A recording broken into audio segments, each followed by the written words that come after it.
नमस्कार मित्रांनो, सर्वांचं आपल्या मानदेश पॅटर्न या यूट्यूब चॅनलवरती स्वागत आहे। अभ्यासाच्या दृष्टिकोनातून जी महाराष्ट्र राज्याने मुख्यमंत्री माझी लाडकी बहीण ही योजना जुलै 2024 पासून सुरू करणार आहे। परीक्षा अनुषंगाने आणि ह्या योजनेचा लाभ घेण्यासाठी बऱ्याच ग्रामीण भागामध्ये या योजनेचा लाभ घेता येत नाही, तर त्यांना माहिती नसते वगैरे डॉक्युमेंट कोणती, तर सर्व या व्हिडिओमध्ये आपण माहिती बघणार आहे। मुळात अशा योजना ज्या आहेत मध्य प्रदेश सरकारच्या धर्तीवर महाराष्ट्र सरकार सुद्धा सुरू करत आहेत। मध्य प्रदेशचे मुख्यमंत्री शिवराज सिंह चौहान यांना त्या ठिकाणी मामा असा उल्लेख केला जातो, कारण त्यांनी त्यांच्या जनतेसाठी चांगल्या योजना केल्यामुळे त्यांना तेथील लोक मामा असे म्हणतात। ही महत्त्वाची योजना बघा की मुख्यमंत्री माझी लाडकी बहीण योजना। पात्रता बघा, वय तुमचं पाहिजे महिलांसाठी 21 ते 60 वर्ष। दरमहा म्हणजे दर महिन्याला तुम्हाला 1500 रुपये मिळणार आहेत। दरवर्षी शासन 46,000 कोटी रुपयांचा निधी उपलब्ध करून त्या ठिकाणी तुम्हाला देणार आहे। अंमलबजावणी कधी होणार आहे तर जुलै 2024 पासून। तर सध्या जून महिना आहे, जुलै 2024 पासून अंमलबजावणी होणार आहे। तर त्यासाठी डॉक्युमेंट काय, पात्रता काय, अपात्रता काय, ही सर्व माहिती या व्हिडिओमध्ये आपण पाहणार आहे। तर पहिल्यांदा पात्रता बघा, तुम्ही महाराष्ट्रातील रहिवासी असणं महत्त्वाचं आहे। रहिवासी दाखला मिळतो बघा, तो रहिवासी दाखला तुमच्याकडे असणं महत्त्वाचं आहे। दुसरी गोष्ट, विवाहित असो, विधवा, घटस्फोटित असो किंवा परिपक्व किंवा निराधार महिला ह्यांसाठी ही योजना आहे। त्यानंतर लाभार्थी कुटुंबाचे उत्पन्न, तुमचं वार्षिक जे उत्पन्न आहे ती 2.5 लाखांपेक्षा जास्त नसावे, म्हणजे 2.5 लाख किंवा त्यापेक्षा कमी असले तरी चालेल। आणि तुमचं दुसरी गोष्ट, वय जे आहे ते 60 वर्षापेक्षा जास्त वय असेल तर अपात्र असेल, म्हणजे 60पेक्षा किंवा त्यापेक्षा कमी तुमचं वय त्या ठिकाणी पाहिजे। त्यानंतर अपात्र कोण ठरणार आहे बघा, या ठिकाणी अपात्र ठरणार आहे तुमचं जर 2.5 लाखांपेक्षा जास्त उत्पन्न असेल तर त्या ठिकाणी तुम्ही अपात्र ठरणार आहे, किंवा तुमच्या घरात कोणी टॅक्स भरत असेल तरीसुद्धा त्या ठिकाणी तुम्ही अपात्र ठरणार आहे।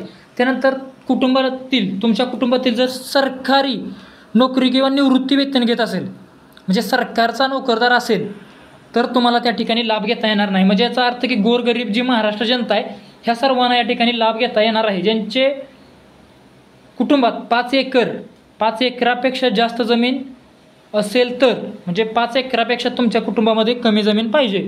कुटुंबातील सदस्याकडे 4 चाकी वाहन असेल तर ट्रॅक्टर सोडून इतर वाहन तुमच्याकडे नाही पाहिजे, एखाद्या मोठी 4 व्हीलर वगैरे तुमच्याकडे नको आहे, तर तुम्हाला त्या ठिकाणी लाभ घेणार आहे। ह्या आहेत अपात्रतेचे कारणे। आणि त्यानंतर लागणारी डॉक्युमेंट बघा, कागदपत्र महत्त्वाची, तुमचं आधार कार्ड, रेशनिंग कार्ड, उत्पन्न दाखला, रहिवासी दाखला, तुमचे बँकचे पासबुक, कारण त्याच्यावर तुमचे पैसे येणार आहेत, आणि त्याच्यानंतर तुमचे पासपोर्ट साईज फोटो।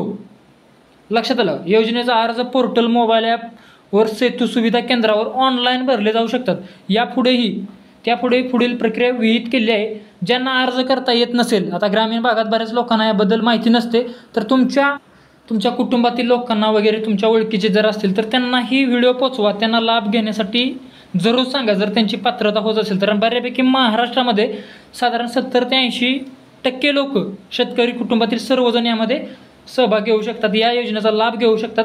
तरी तुम्हाला याच्यापेक्षा अजून सुविधा किंवा माहिती हवी असेल तर ज्यांना अर्ज करता येत नाही त्यांनी तुमच्या अंगणवाडी केंद्रात, ग्रामीण गावच्या अंगणवाडी केंद्रात त्या ठिकाणी तुम्हाला सुविधा उपलब्ध होणार आहे। तर बघा मित्रांनो, महत्त्वाचे मुख्यमंत्री लाडकी बहीण योजना, दर महिन्याला तुम्हाला 1500 रुपये मिळणार आहेत। परीक्षा दृष्टीने सुद्धा प्रश्न येऊ शकतो की याचा किती फायदा, तुम्हाला किती रुपये महिन्याला मिळणार आहे, तर दर महिना 1500 रुपये। कधीपासून अंमलबजावणी आहे तर जुलै 2024 पासून। ही योजना कोणते मुख्यमंत्री असताना अंमलात आली तर एकनाथ शिंदे आणि वित्त अर्थमंत्री अजितदादा पवार। तर बघा, महाराष्ट्राची एक चांगली योजना आहे। तर याबद्दल काही शंका वगैरे असेल तर कमेंट नक्की जरूर करा। आणि महत्त्वाचे, तुमच्या कुटुंबातील किंवा तुमच्या ओळखीच्या लोकांना। तर बघा, या ठिकाणी इतर राज्यांच्या ज्या योजना आहेत महिलांबाबत त्यासुद्धा परीक्षेच्या दृष्टीने आपण या ठिकाणी कव्हर करणार आहोत, कारण जेणेकरून तुम्हाला परीक्षेत जर प्रश्न फिरवून विचारला गेला तर तुम्हाला त्याबद्दल माहिती पाहिजे। तर त्यामध्ये बघा, कर्नाटक राज्याची योजना आहे गृहलक्ष्मी योजना। कुटुंबातील महिलांना, प्रमुखांना दरमहा 2000 रुपयांचा निधी दिला जातो। त्यानंतर आहे तमिळनाडू राज्यातील आहे कैलगनार मगलीर उरिमाई थित्थम योजना। लक्षात आलं का, तमिळनाडू कुटुंबातील प्रमुख महिलांना दरमहा 1000 रुपये एवढी मदत केली जाते। तमिळनाडू, राजधानी चेन्नई। त्यानंतर आंध्र प्रदेश, नाताच अलीकडे त्या राज्याचे मुख्यमंत्री म्हणून चंद्राबाबू नायडू यांची त्या ठिकाणी निवड झालेली आहे. राजधानी आहे अमरावती. अम्मा ओढी योजना, शाळेत जाणाऱ्या मुलांच्या मातांना दरवर्षी 15,000 रुपये लक्षात आलं का? 45 ते 60 वयोगटातील महिलांना दरवर्षी 18,500 रुपये त्या ठिकाणी निधी दिला जातो. पैशाच्या बाबतीत ही योजना जरा बरी आहे.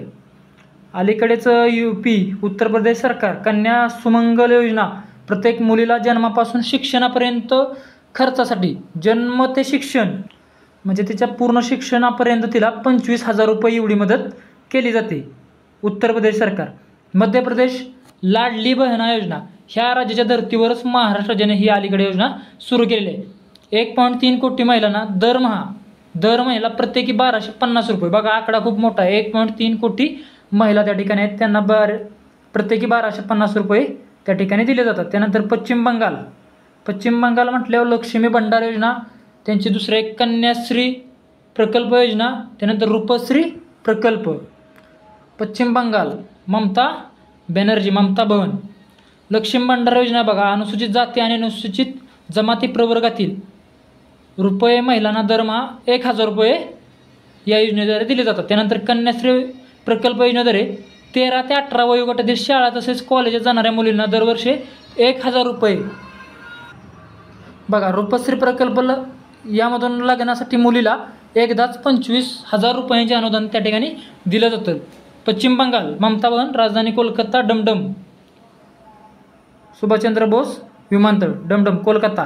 आणि त्यानंतर आपले महाराष्ट्र राज्य लेक लाडकी योजना, मुलीचा जन्म झाल्यावर 5,000 रुपये, मुलगी इयत्ता 1लीत गेल्यावर 6,000 रुपये, 6वीत गेल्यानंतर 7,000 रुपये, मुलगी इयत्ता 11वीत गेल्यानंतर 8,000 रुपये, मुलगी 18 वर्ष पूर्ण झाल्यानंतर 75,000 रुपये.